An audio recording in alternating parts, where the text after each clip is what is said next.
My goodness, don't you remember when you went first to school? You went to kindergarten. And in kindergarten, the idea was to push along so that you could get into first grade, and then push along so that you could get into second grade, third grade, so on, going up and up. And then you went to high school, and this was a great transition in life. And now the pressure is being put on. You must get ahead. You must go up the grades and finally be good enough to get to college. And then when you get to college, you're still going step by step, up to the great moment in which you're ready to go out into the world. And then when you get out into this famous world comes the struggle for success in profession or business. And again, there seems to be a ladder before you, something for which you're reaching all the time.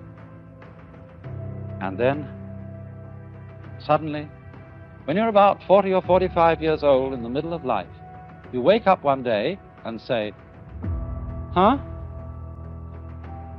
I've arrived. And by Jove, I feel pretty much the same as I've always felt. In fact, I'm not so sure that I don't feel a little bit cheated. Because you see, you were fooled.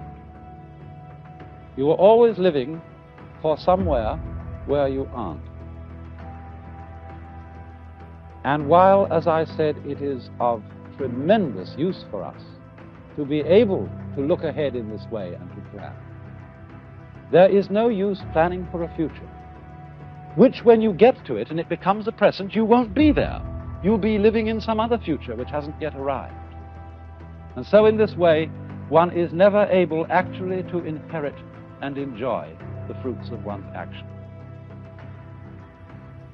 You can't live at all unless you can live fully now.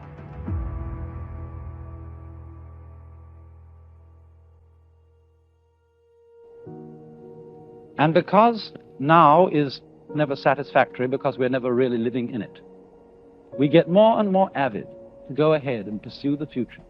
We develop our technology to a fantastic ability where we can more and more fulfill our desires for the future almost immediately, working towards a sort of push-button world. But have you ever stopped to think what the world would be like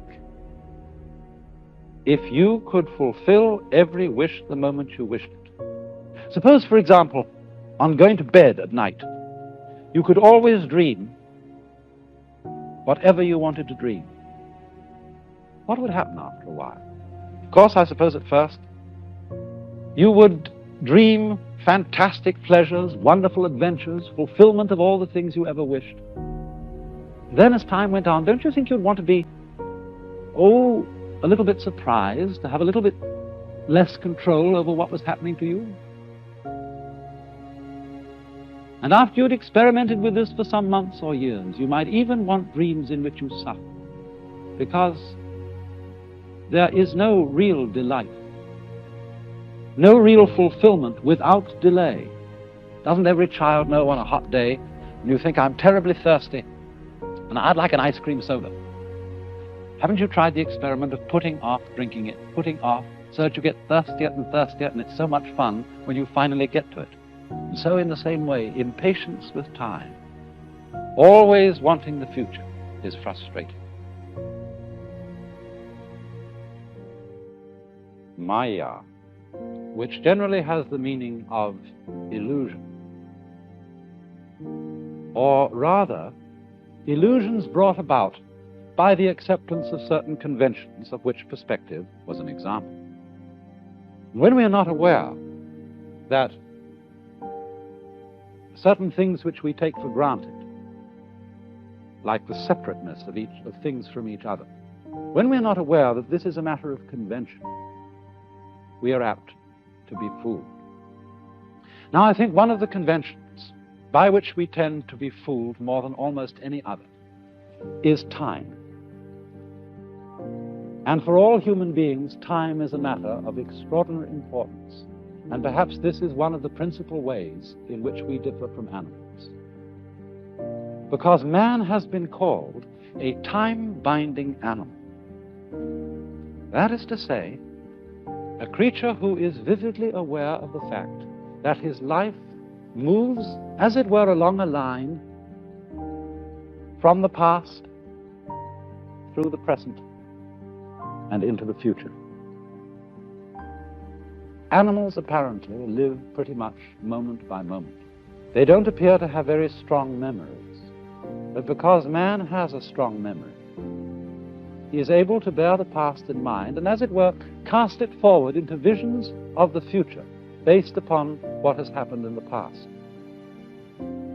And therefore, although this facility gives man the most extraordinary ability to plan his life, to prepare for future eventualities, at the same time, there is a very heavy price which he pays for it, and especially if he takes this ability too seriously.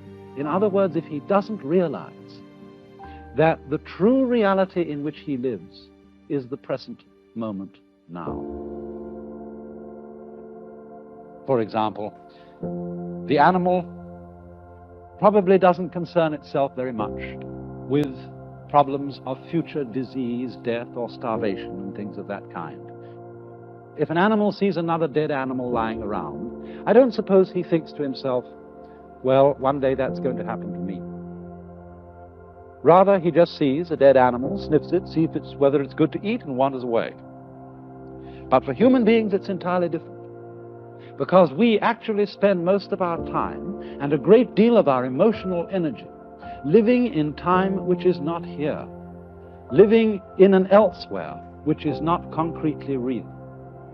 So much so that although we may be quite comfortable and happy in our present circumstances, if there is not a guarantee, not a promise, of a good time coming tomorrow and tomorrow and tomorrow and tomorrow, we are at once unhappy, even in the midst of pleasure and affluence.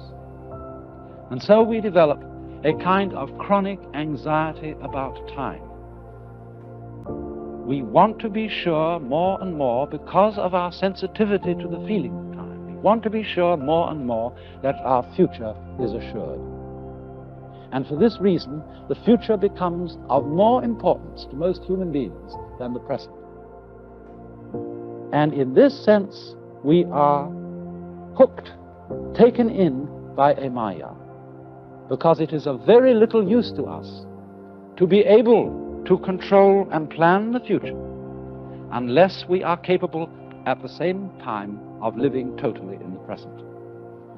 And so, when in civilized societies we spend so much of our time living for the future, we become very much like those celebrated donkeys, you know, that have a carrot fastened on a stick that's tied to the neck, you know, behind here, and it comes over, and there's the carrot dangling in front of them. They pursue it, pursue it, pursue it, but can never reach it. And so in exactly the same way, it's that way with us. But when one can come to realize that the present is the only place in which you live, and that the past and the future are now no more than useful illusions, still useful, but useful only if one can live in the present, then, as I say, one can settle into full participation with the momentary reality of life as it goes along, just like music. Buddha, one of the wisest of the sons of Asia, his real name was Gautama, but he was called Buddha because Buddha means the awakened one, the man who woke up. Now, in what sense was he awake?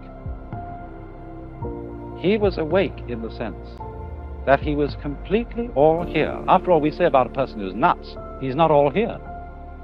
He's not all there.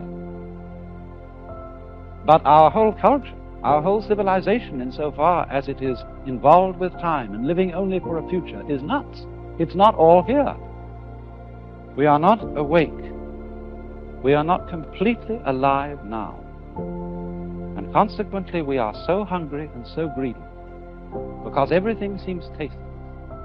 We are living for an abstraction which has not yet come to be, and we don't know what really is.